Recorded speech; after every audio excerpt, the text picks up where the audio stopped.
Graça e paz a todos vocês. Tudo bem? Eu quero fazer com você nessa manhã uma reflexão. Eu acredito que, mesmo que você não seja um cristão, ou sendo cristão, eu acredito que quando nós paramos para analisar algumas questões, é muito interessante porque essas questões de análise elas vêm muitas vezes para preencher algumas coisas e ampliar nossa visão. Tá? Então eu gostaria de fazer com você uma reflexão. Jesus mesmo disse, né, em Mateus 23, vocês observam os fariseus, vocês dão ouvido que eles falam, porém não sejam como eles, né? Então é dentro dessa premissa que eu quero fazer essa explanação, ou seja, há pessoas que são excelentes, né, no sentido de fazerem explanação. Isso não significa que por não ser cristão não devem ser ouvidas, pelo contrário. Tá? Então eu gostaria de fazer uma explanação com você, trazendo alguma contribuição, quem sabe, para a tua vida. Tá? O texto que eu quero me embasar é o texto de Gálatas, Epístola Paulina do Novo Testamento, capítulo 2, verso 11. Tá? Se bem que a ideia de capítulos e versículos não existem, né, nos originais, isso aí foi a convenção posterior ali na Europa, França, e por parte também de alguns rabinos judeus, século 14, 15, 16. Tá? Então, Gálatas capítulo 2, na versão católica que eu gosto muito, diz assim: Quando Pedro foi a Antioquia, eu o enfrentei em público, porque ele estava claramente errado. Note a expressão de Paulo. Eu o enfrentei em público. E a segunda expressão, estava claramente errado. A mesma passagem em uma Bíblia, uma outra Bíblia, vai nos dizer assim: Quando, porém, Cefas foi a Antioquia, resisti-lhe face a face, porque se tornara irrepreensível. Resisti em público, porque se tornara, estava claramente errado. Resisti-lhe, porque se tornara irrepreensível. Eu gostaria de trabalhar com você dentro de um eixo temático, teológico, histórico, social. Eu quero trabalhar com você a questão, eu poderia colocar aí do amadurecimento, poderia colocar aí de embates que vão trazer para nós, ou para qualquer um, questões voltadas poderia dizer aí, ao amadurecimento. Tá? Pessoal, eu acredito que quando nós olhamos para a Bíblia Sagrada, e nós vamos ter algumas lições aqui, né, eu poderia pegar, existem múltiplas e múltiplas questões de ensino pedagógico de Deus. Eu gostaria de fazer alguns comentários a respeito do apóstolo Paulo. Vamos lá. A primeira colocação que eu gostaria de falar sobre Paulo é que antes dele se tornar cristão, ele era fariseu.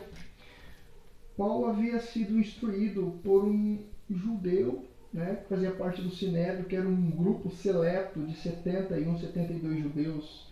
Há, de certa forma, uma discordância entre historiadores e teólogos quanto ao número, mas cremos que entre 71 e 72 judeus que faziam parte do Sinédrio, que era, digamos por assim por dizer, o tribunal máximo, né, dos judeus. Essas pessoas que faziam parte do Sinédrio, estava à frente delas o sumo sacerdote, que era o presidente do Sinédrio. E podemos citar também que faziam parte do Sinédrio os fariseus, em minoria, e os saduceus, que não criam em anjo, em ressurreição. E grande parte da teologia cristã, judaico-cristã, vai herdar, né, os princípios farisaicos. Em contrapartida, os saduceus não criam nisso, mas faziam parte também do Sinédrio. Esse é outro ponto. Bem, Paulo havia sido instruído por um homem conhecido como Gamaliel. Gamaliel era um mestre da lei, porque dentro daquela época vai existir mais ou menos algumas escolas de interpretação a respeito das escrituras sagradas judaicas. Nós tínhamos a escola Shammai, que era um pouco mais ortodoxa, um pouco mais dura, e a escola Hillel. A escola Hillel era um pouco mais aberta. A escola Hillel era uma escola não tão dura, era um pouco mais flexível. E quem representava a escola Hillel nessa época era Gamaliel. Gamaliel era neto de Hillel. Gamaliel era conhecido como a senhor da lei, mestre da sabedoria, né? Ou questões nesse sentido. E Hillel, melhor dizendo, Gamaliel, que era neto de Hillel, vai instruir Paulo. Né? Vai instruir Paulo. E uma coisa interessante é que se Gamaliel era um pouco mais aberto, Paulo vai ser um pouco mais duro, vai ter característica da escola lá Shammai e não de Hillel. Notem que Paulo ele vai falar que lá em Atos, em vários discursos, que ele era hebreu de hebreus, né? Tribo de Benjamim, circuncidado ao oitavo dia, vinha observando todas essas questões legalistas, baseado em leis, em princípios da lei. E, por incrível que pareça, naquela época os rabinos se assentavam sobre um lugar alto, tá? Onde que aos pés dos rabinos ficavam os discípulos, 12 discípulos. E aí Paulo usa a expressão que havia sido instruído aos pés de Gamaliel. Por quê? Porque o mestre se sentava em um lugar alto e os discípulos ficavam na altura de seus pés. Então ele usa a expressão instruído aos pés de Gamaliel. Agora, algumas coisas interessantes que nós podemos destacar quando falamos de Paulo, na sua conversão. Paulo ele pega alguns desses princípios que ele havia sido ensinado por Gamaliel e aplica mesmo na sua vida cristã. Por exemplo, Paulo é um homem que ele tem um compromisso, né, sério, veraz, firme. Quando, por exemplo, você pega lá o livro de Atos, lá no finalzinho do capítulo 15, se não me falha a memória, a Bíblia vai dizer para nós que houve uma dissensão entre Barnabé e Paulo. Por quê? Porque Barnabé queria levar Marcos, e Marcos já havia ido com eles em outra viagem, só que Marcos os abandonaram. E Paulo não queria levar Marcos. E a Bíblia vai falar que houve entre eles tão grande discussão que separaram. Barnabé foi com Marcos e Paulo levou Silas. Paulo era um homem tão duro nesse sentido que ele queria fazer as coisas de maneira correta, sem ser equivocado, né? Sem se precipitar. Então Paulo mantém, de certa forma, esse princípio de fazer as coisas à risca. Quando nós observamos, por exemplo, esta passagem que nós lemos, antes, quando nós olhamos para o livro de Atos, nós vamos, Atos não, de Gálatas, nós vamos entender que a epístola foi escrita ali na década de 50, ali, no primeiro século, entre os anos 57 e 58, embora haja controvérsias aí, histórico-teológicas, mas tudo bem, vamos considerar 56, 57. E é numa das viagens, se não me falha a memória, a segunda viagem missionária de Paulo, que Paulo ele passa pela Galácia, né? E aí vai haver essa implantação de igreja. E quando Paulo está ali, se não me falha a memória, em Éfeso é que Paulo vai ouvir falar que grande parte dos seus ensinos estavam sendo deturpados porque alguns judeus haviam se levantado e queriam denegrir a sua imagem, dizendo que aquilo tudo era falácia, que o ensino de Paulo estava errado, que ele não fazia parte do círculo dos 12 que andaram com Jesus, que o seu apostolado era um apostolado sem credenciais, por assim dizer. Agora, olha que interessante, Paulo, quando ele escreve, ele fala assim que Cefas, que é Pedro, ele vai estar responsável pelos da circuncisão, ele vai ser o líder da igreja de Jerusalém. Ao passo que Paulo vai ir até os gentios, então ele fala o evangelho da circuncisão de Pedro e ele fala o evangelho da incircuncisão dele mesmo. É interessante você analisar dentro desse prisma, porque o apóstolo vai começar a sua única epístola das 13 que ele escreve, se bem que Paulo escreve mais de 13 epístolas. Eu gosto muito de gente falar, porque Paulo escreveu dos 27 livros do Novo Testamento, ele escreveu 13. Não, Paulo escreveu mais de 13. 13 entrou no cânon, é só você pegar no finalzinho de cada epístola, de Efésios, de Gálatas, dos Romanos, dos Efésios, você vai ver que Paulo enviava cartas, aos Tessalonicenses, a primeira e a segunda, você vai ver que Paulo enviava cartas para as igrejas e Paulo falava para uma igreja passar para outra igreja a fim de que elas lessem aquelas cartas porque iriam, de certa forma, edificar.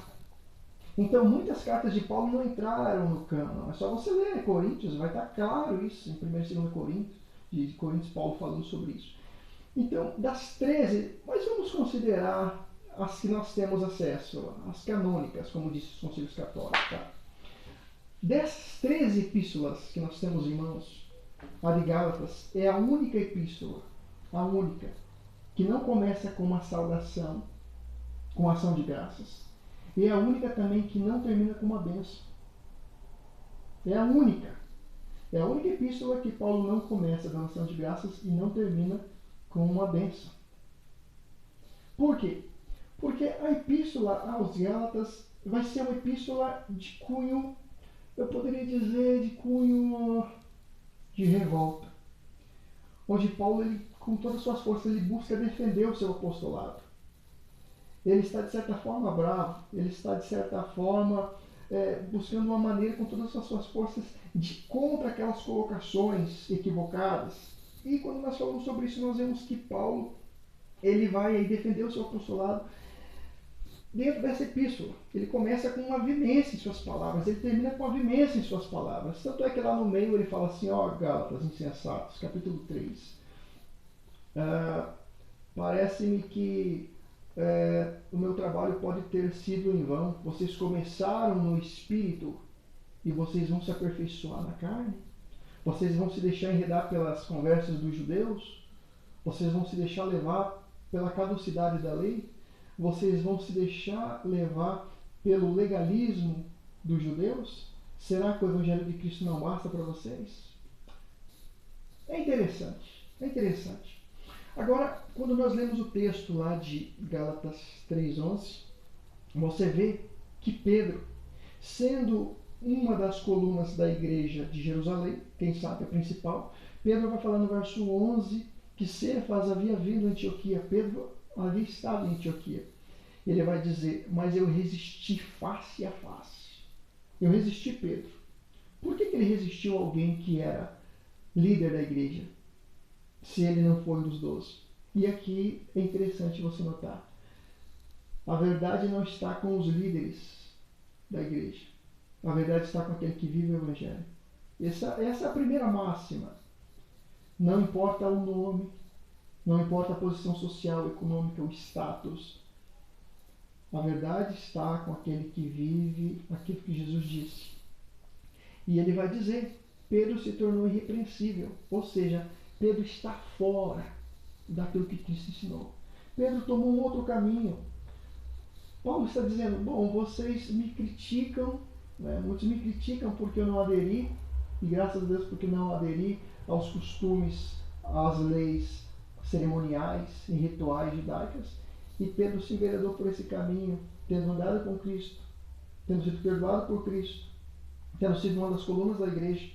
E Paulo vai ser enfático nisso, que ele resiste Pedro, porque Pedro estava errado, porque Pedro agora estava tomando uma outra atitude contrária, temeroso dos judeus. Uma hora ele se assentava com os gentios para se alimentar, né, para comungar, para tratar das questões do Evangelho.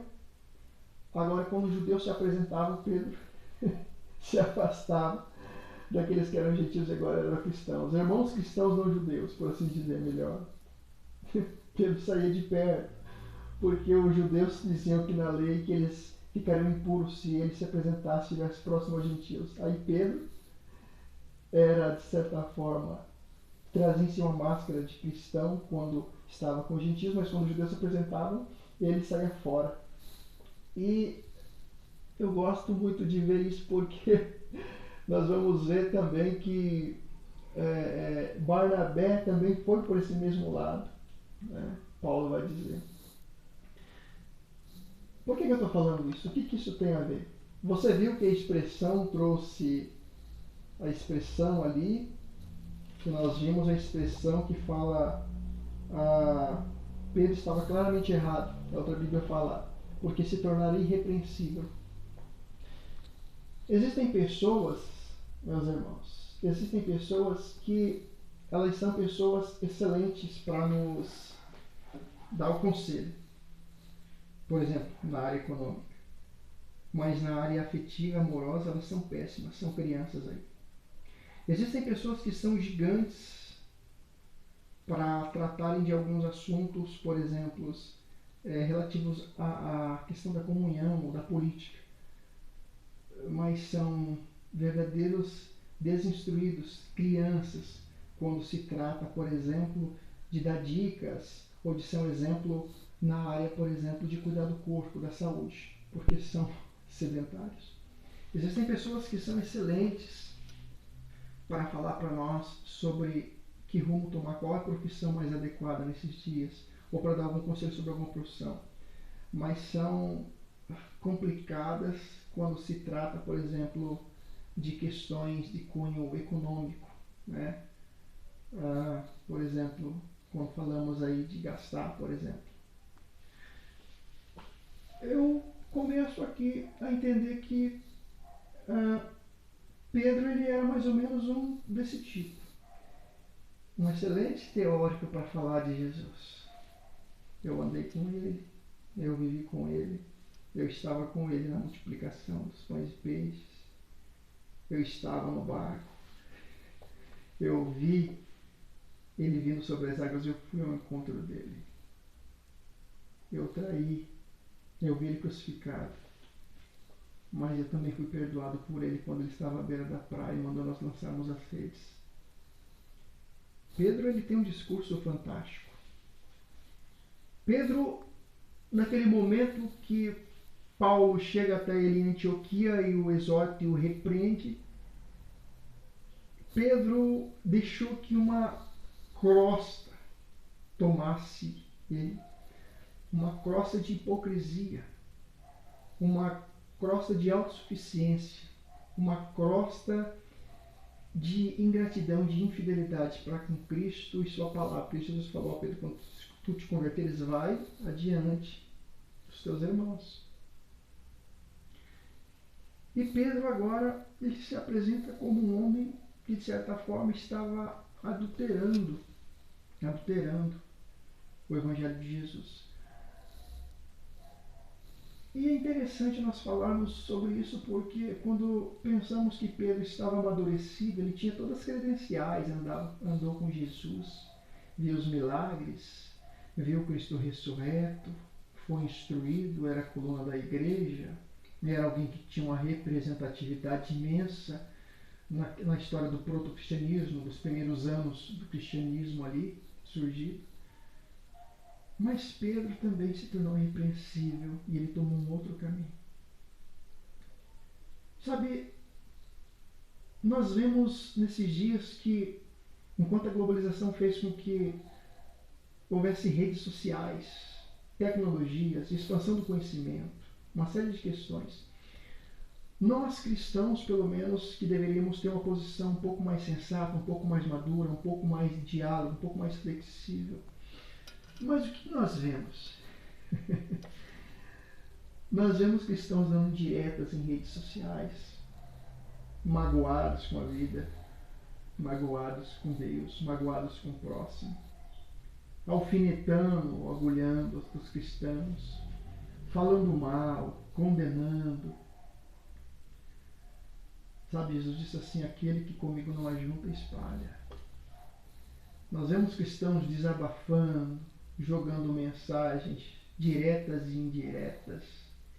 E por incrível que pareça, muitos líderes fazendo a mesma coisa em seus altares, e parece que há uma banalização da graça de Deus nesses dias.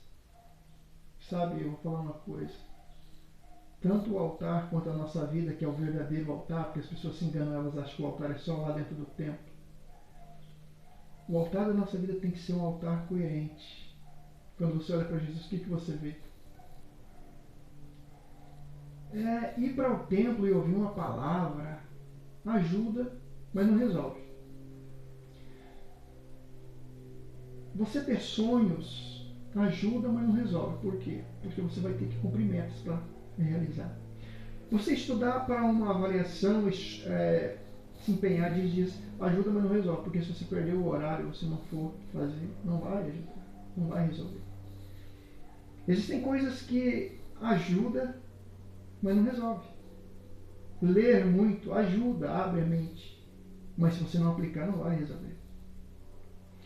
Sabe, qual tem sido a nossa posição quando nós somos confrontados com a palavra que vem para nos mudar, para nos modelar, para nos trazer aí o despertar da consciência? Qual tem sido a posição, principalmente de você, cristão? Eu quero falar com você. Qual tem sido a sua posição diante dos desafios quando você é confrontado? E principalmente quando nós estamos errados, porque eu me incluo nessa série seleta, aí não dos 12, mas da parte da cristandade. O que nós fazemos, o que nós temos feito quando vem a situação para a gente melhorar? Quando alguns Paulos da vida apontam para nós e falam, ó, isso daí não é certo, você tem que crescer. E sabe, você já é um pai, uma mãe, um líder, uma figura importante. E aí vem um Paulo falar para você, ó, vou resistir você porque você está errado. Muda essa atitude. Sabe, nós precisamos ter uma mudança de atitude. Não vos conformeis com este século, mas transformai-vos pela renovação do vosso entendimento, para que experimenteis qual seja a boa, agradável e perfeita vontade de Deus. É preciso uma mudança de mente, uma mudança de atitude. Eu sempre falo quando eu ministro alguma palavra, nós precisamos melhorar. Nós precisamos melhorar. Isso não é uma questão de uma exigência externa. Isso é o Espírito Santo que nos fala, que nos convence, porque o Espírito Santo convence-nos do pecado, da justiça e do juízo. Nós precisamos melhorar. Melhore essa postura diante do seu cônjuge. Melhore essa postura diante, quem sabe, de crises que vêm naquela área particular que você sabe que precisa ser melhorado. Qual tem sido o nosso exemplo diante da sociedade? Pense nisso.